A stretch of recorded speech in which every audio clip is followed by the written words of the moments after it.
Dr. Sendil Kumar Sir, speaking from Rajya Sabha chamber or from the government? from Rajya Sabha. Oh, please. Vanakkam, Speaker Sir. Thank you for giving me this opportunity to speak on the Banking Regulation Amendment Act Bill 2020. This bill proposes the urban cooperative and multi-state cooperative banks to be brought under the ambit of RBI and its regulations. So I would like to limit my speech to 2 points. One, that the Finance Minister, citing the reason that many cooperative banks have incurred losses, and that is one of the reasons for bringing it, and the other being the RBI having the power to control the chairman and reconstitute the bodies of the board of directors. So coming to the first point of incurring losses, so I would like to differ. I would like to give an example of Tamil Nadu, where we have 128 cooperative banks, which have been running very successfully, and only 9 of them have been reporting losses. And these 128 out of these, which have been making huge profits, have recorded a deposit of 7,000 crores. So this argument doesn't lie. And if by the finance minister's statement citing that 277 banks, cooperative banks, are in losses, fine. If it is in losses, the main losses are due to the natural calamities, the famine, the drought, and so many other reasons which the government has to step in and to empower them. But this has not been seen done. And to take a good example, the 4 Dravidian states of Telangana, Andhra Pradesh, Karnataka, and the Kerala, and the state which upholds the principle of Dravidian, Tamil Nadu and Pondicherry, have proven successful models in having these cooperative banks. Why doesn't the government take models from these and implement them? And also in the cases, you see that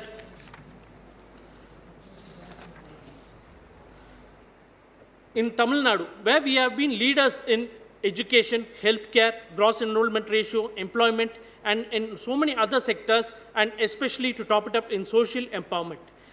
But a secret to the central government is, if you want to be leaders in any of these fields, it is better for you to follow the Dravidian model of methodologies of implementation these processes throughout India, which have been brought under the Dravidian regime in Tamil Nadu, especially under the great visionary leader, Dr. Karunanidhi. And it was during his tenure, Dr. Kalaignar, that the agriculture waiver loan of rupees 7,000 crores was waived off to the benefit of the agriculturists.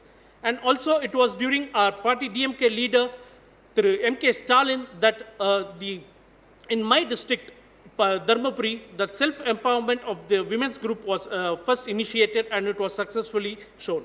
And also, we have, regarding the cooperative banks, we have given an assurance of waiving of the agricultural loans, the jewel loans, the education loans, as and when we come to power with the cooperative banks. So now this will be seen as an infringement of the state rights. An infringement of the state rights has been constantly being seen by this government, coming and taking each and every aspect of it. And also, to say that the entry-level 32 states that the cooperative banks lie under the purview of the state government, and the entry level of 42 of the union government also excludes this list from this. This can be challenged in court based upon these 2 points. And also saying that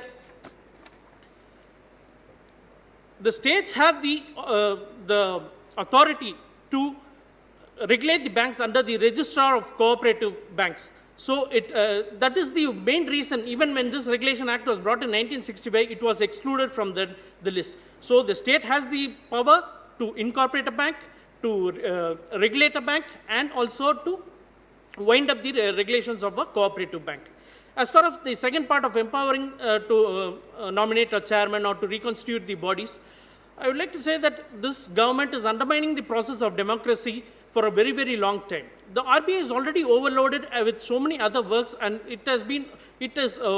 strenuous work has been there. And now, in spite of the regulation of banks, if you are going to step in with the regulation of even the cooperative banks, there is going to be an overload of the RBI.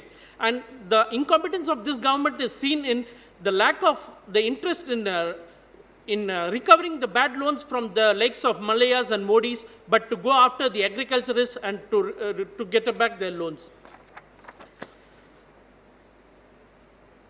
The appointments of a few serious doubts which brings into us like the recent UPSC government entry list, which have the successful candidates have come out of the 129 candidates, the 476 candidates have been cleared from, they have studied from just one coaching center called the Samkalp Foundation, which has been affiliated to the RSS. So regulation of the independent bodies by officers bringing in from such foundations also raises a big doubt to us. And sir, a final word.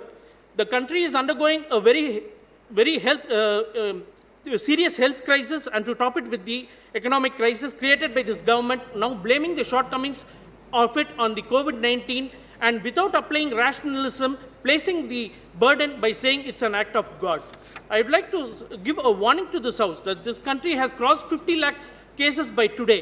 And mark my words, sir, when this session ends, this Parliament monsoon session ends, there will be 65 lakh cases registered of positive cases in India alone. And me being a doctor, I know that there are no more beds in any district, private government hospitals or private hospitals and government hospitals. So I would like to say that the worst is yet to come. The country is short of beds, oxygens, ventilators. We'll have to gear up. Otherwise, we are facing a very severe crisis. And I strongly oppose this bill.